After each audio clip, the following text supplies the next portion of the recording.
Ndio kati ya wawili kuna mmoja aliyemfuata mwenzake kwamba ngoja nikagombane naye kule kule kwenye vyombo vya habari, kule kule kwenye msiba, which is bad, kitu cha kijinga sana na cha kipuzi.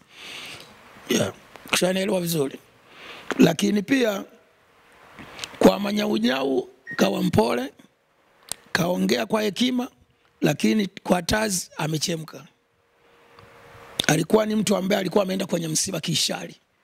Manyaunyau mimi kwa clip ninavyoziona alienda kwa ajili ya msiba.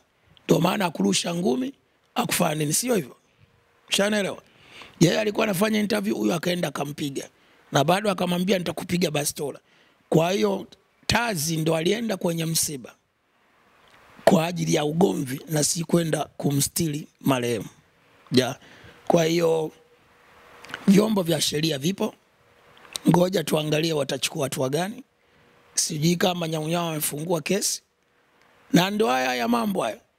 Unaweza ukashangaa ile jambo linaisha kimya kimya kwa sababu tuna viongozi sasa hivi wasio hata na maadili.